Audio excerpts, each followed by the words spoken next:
how come atheists can't be trusted? Because they can't put anything on God. Okay, obviously a statement like this is too broad to be true. Your religious beliefs alone do not determine how trustworthy you are. There are trustworthy and untrustworthy Christians, Muslims, and atheists, to name a few.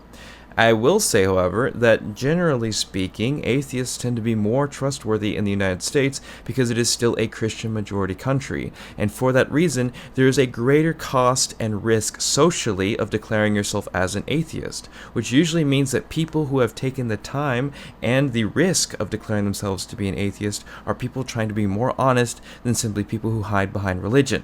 I will say, however, that it has gotten more difficult to trust Christians, because when put in a position where they must choose between authority and truth, it is more common to see Christians choose authority first.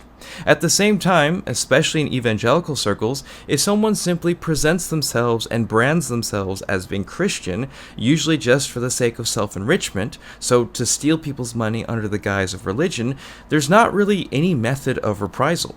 In the Catholic Church, there's excommunication, where you can say, this person is presenting themselves as Catholic, but they are not. They are disavowed. They are excommunicated. However, in evangelical circles, there's nothing like this. Christianity also brands itself as being the provider of truth, or the only truth that you'll ever need to hear, which is Jesus Christ is Lord.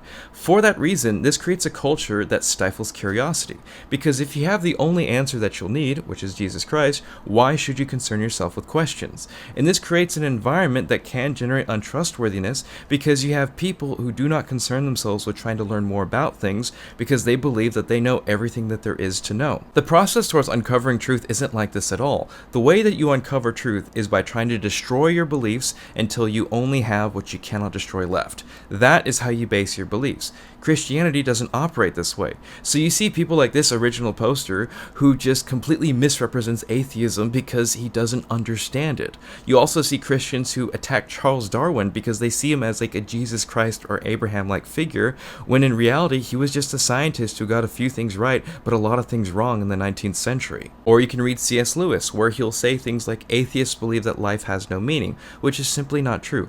Atheists lack a belief in a higher power, which includes a lack of belief in eternal reward after death, which means that atheists believe in fully investing in the life that we live in right now. So in many ways, atheists can believe that life has more meaning than some Christians do. But it's extremely difficult to fully trust Christians when their sense of discernment has been impaired by their religion so many times, such as the outright denial of evolution and climate change when there's so much evidence for both. At the same time, recently we've seen more and more Christians in the United States actively deny the efficacy of vaccines, something that was not the case 25 years ago. When it comes to determining whether or not someone is trustworthy, I usually look at things such as, do they learn things outside of their own comfort zone? How do they process and react to information that they don't want nor like to hear? At the same time, what is their sense of discernment like? If something bad happens to them, do they internalize it? Do they blame someone else for their problems? Do they take responsibility, or do they simply brush it off as coincidence? At the same time, what are their boundaries like? Do they maintain proper boundaries around their friends, and do they associate with reputable people? Those are things that I usually look for, and I don't often see a major difference between Christians and non-Christians when it comes to those things.